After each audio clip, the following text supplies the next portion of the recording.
Corner of the map, you know him well. It's the yellow Terran player, Frozz! And his opponents. Down in the bottom right-hand corner of the map, AwaZ. The orange Protoss. AwaZ and Frozz. Let's hope they don't pause. Keep it going, man. Keep it going. I was going to, but then I realized I can't think of any other words. I heard, like, there was the momentary hesitation where you, like, I could tell He's that you playing were thinking of something else, but nothing came out. He's playing Protoss. Segue, it's the only one I got left. But okay, TVP. This is actually kind of cool. In this particular best of one situation, there's a lot of I don't know what you want to phrase it, like, not really cheese tactics, but cheesier tactics that can be used. We've seen players on this map in particular, Jockshi, abusing Widow Mines with proxy factories, but we've also seen Protoss players using that proxy Oracle, man. Like, I feel both these players have the right amount of aces up their sleeves to make this matchup work the best way possible. Yep. It's a two-player map. You know exactly where your opponent spawns. The natural base is actually quite far away from your main base, if you think about it. Yeah, this I mean, it's like huge two gap. Awesome things to facilitate proxy play and just general aggressive behavior. As Frozz is going for Reaper here. I really like this map for drops, too, from a Terran player. You'll see a lot of Protoss players, like their second, sometimes third pylon will go right here on that ledge of the base, because with all this dead space, you do not want to get caught off guard by something silly like Hellions or Marines.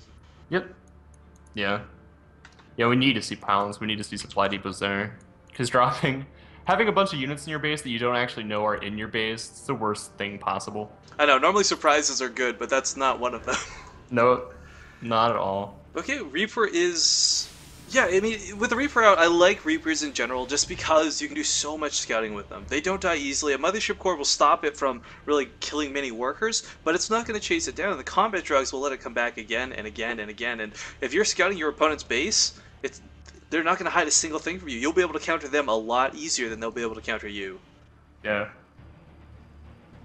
So Frozz is going to follow up with a Reactor here. This is a build that we've been seeing grow a little bit in popularity recently, but I'm interested to see what his follow-up will be after this command center. You know, I just realized I was talking about Frozz's game versus Killjardy, and this is the map where we just saw a massacre happen.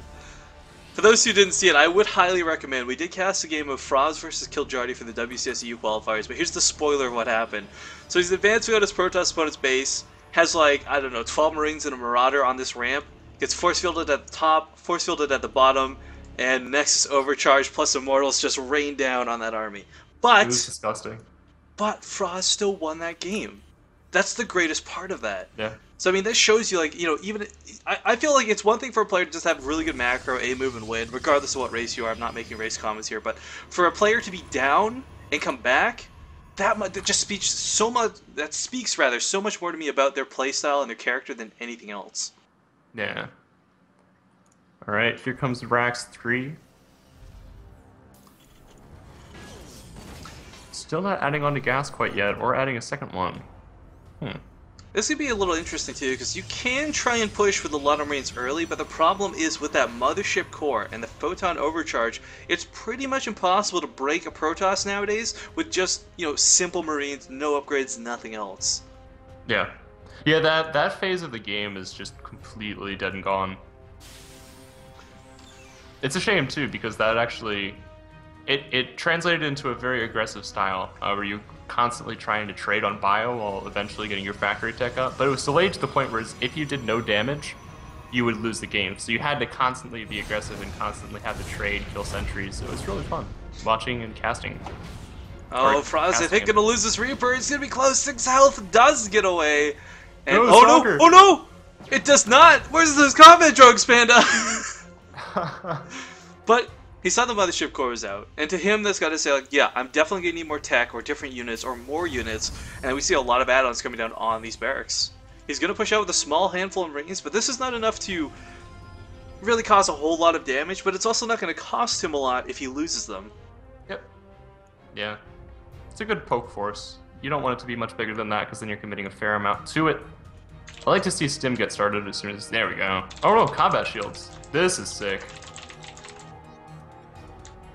Yeah, this is going to lead to a very powerful timing push. I'm interested to see how this works out with Photon Overcharge. The other once his thing, opponent gets the sentry count up. I like the fact that he's going for the combat shields first, just because he's massing units rather than stim. I mean, with Marines especially, it's kind of like, all right, yes, we see here they're getting picked off by the Stalkers very easily, but if they can take that whole extra hit thanks to the combat shield and do a little bit more damage, it's going to make each unit individually that much more effective. Yeah. Frozz like, all right, and enough of your crap, let's poke and then go home. But Observer's out. So he's going to get over here and get to see what Frozz has, and if he gets up in the base and sees that there's pretty much no tech, our Protoss opponent might just go full offensive. He's actually getting Immortals right now. There's the Robobay. Alright. So, there will not be a Colossus out by the time Combat Shields is finished. It's a matter of if the Protoss can hold his economy to the point where he can actually start producing Colossi after this attack by Frozz.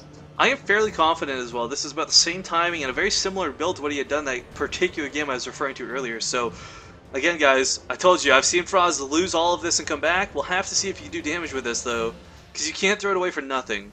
If you pick up the mothership the sentry count is so low here, I think he definitely has a very good shot at making this happen. Well, Overcharge is going to come on in the Nexus. Of course, it will reach to halfway on the ramp, as we see here. But he will kite back a little bit, pick off these Zealots very nicely. Combat Shield's now done, and the Immortal is actually going to be the big priority target here. If he can pick that Immortal off, that one Marauder is just going to destroy all of the Stalkers, I guarantee you. Yeah.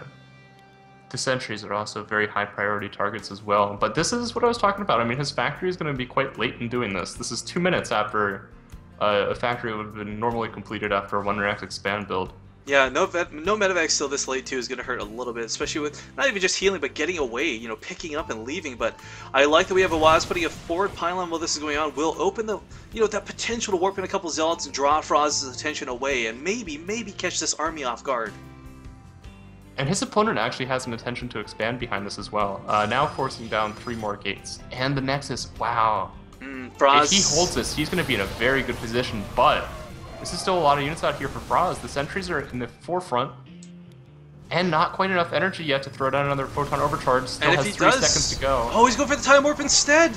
Not the best choice. He doesn't have a lot of Zealots on the field. Yeah. You only really want to use the time warp if you got a lot of Zealots with it. But these sentries, everything is in the red panda.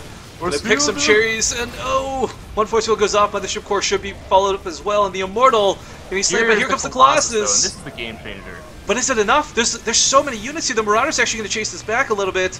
Frozz going to get that pylon, going to cancel the warp in. Oh my god, what a good decision. A snap decision to say the least, and these probes are just going to be forfeit. Frozz continuing to slaughter everything at the Space Colossus with some Zealots going to come in for round 2, but will it be enough? The Colossus already has no shields. Marauder's poking away at it, and Frozz can't quite catch it. But Stim is still quite far away, and the Protoss holds. He has Colossi tech at his disposal. His opponent does have a couple medevacs, but he held, and that's... I feel the damage. He didn't get a lot of workers. He did get 10, but I mean, he picked off that army. And, you know, a Colossus, as you said, is great. Oh my god, the slide there. But one Colossus without Thermal Lance is not going to deal with a huge Bioforce. It's going to absolutely do a ton of damage, but it's not going to single-handedly win him the game. Yeah. He does have 3 Nexi at his disposal, though, and this will help get his probe count back up in shape. I see him already chrono boosting those Nexi. Straight away, Extended Thermal Lance is researching. This is the key. As long as he has Extended Thermal Lance and 2 Colossi by the time his opponent pushes out again, he's going to be in okay shape. Having seen the Colossus, though, I would love for Frozz to actually establish himself a second starport after he gets this armory down. I think that is something Panda, Oh, he's going for the back of the base, sorry. I was going to say, if he gets that Robo before Thermal Lance finishes, that's going to really hurt. But AwaZ is going to find himself hit in the front by the looks of it and the back, and I love that he's waiting to go in with this. Oh, yes. Alright, and he's going to pull all of the Protoss forces back to deal with this drop. Yeah, the natural will be exposed. Might even go for the third if he can catch the third, yeah. He doesn't actually know that the third is up, though, is the catch, but he's going to scout for it. He saw the probe going down there, but he didn't react to it just because he wanted to take out the army of his opponent in the beginning. Yeah, and the pickup now of this... he's actually going for the natural. Yeah, the medevac actually getting all of those units out alive, safe and sound. Zealots getting picked off for free, and the Colossus are out of position, albeit just barely. However, round 2 for Frozz here in the main, going to go for that drop, pick off so many probes, while his natural army just walks away. Oh, and now all of the Colossi are actually headed back to defend this, so this is a timing for Frozz. He can hit this, and he can deal so much damage. Oh, again, picking up, not losing a single unit in that drop, and this third base, Frozz is going to be just licking his lips like, oh my god, what a tasty treat I have found here by accident. And, oh, actually, picking off the Nexus, strangely enough. Okay, there we go. Say you think about it. Yeah, it's just... do I want to be that mean? Do I give him a chance? It's not a matter of if he wins, it's when. No, but the thing is, at this point, AwaZ, you know, all jokes aside, guys, he's got a good army composition. Charge Lot and Colossus, he's got the potential to hold this off, but it's the fact that Frozz is going to be splitting his army in half. Like, we can't have Colossus here in the back of the base while Frozz is attacking the natural. And, of course, you can't clump your units or you expose yourself to drops. So, right now, our Protoss player's in a precarious situation. And it's going to be up to him to really make something happen. He's still got this forward pylon, and I feel like if he could draw Frozz's attention for a second and somehow snipe that medevac, he would be in such a good position to defend at home. But here comes that push in the front, Panda. Yep. And this could be the nail in the coffin here for our Protoss player. There's still a fair amount of force fields. He has 200 energy, so he can photon overcharge and throw it on the time warp. I mean, look at the worker count as well. Double for our Terran player. I mean, he is just skyrocketing in income. Let's check this out. Yeah, so far ahead. Plus, you know, he's got that third base up and running. He's got the mules. Everything is turning up nicely, actually, for Frozz. But I'm surprised at his choice to come home. Because I feel the longer he waits, like, we've got Templar Archives on the way. The storms will be started. And if, you know, he waits too much longer, he's going to be engaging an army that has a hell of a lot of area of effect. Yeah. Searching for any sort of offensive pylon here, unfortunately, does not see the only one that's there. Yeah, get alone by AwaZ, but I like the Viking count is high enough. He's adding a Ghost Academy behind the second starport on the way as well. Yeah, preparing for that transition. Like, he knows Storm's probably going to be the follow-up to this. And oh, we actually have the drop here in the main. Couple Zealots here, but the Colossus are all at the front where they need to be, I feel. This drop is quite small now. I mean, Frozz has lost quite a few, and these 4 Zealots should be able to clean this up. Especially with charge. Oh, but Panda, there's no Stalkers here!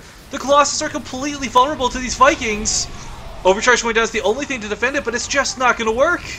The bio pushes forward, and I think that's going to be it. Archon's coming down the top of the ramp, getting choked in, actually. Ugh, not a good situation for our Protoss player, but... AwaZ. Well, really well played by Frozz here, guys. This, when I told you he was a good Terran player, I wasn't selling you short. This guy is amazing. And continue to push up the ramp. Zealous charging in. Kind of futility, though, but that's not a real word. That's fine. GG out of AwaZ. Futility, that's the word I was looking for. Indeed.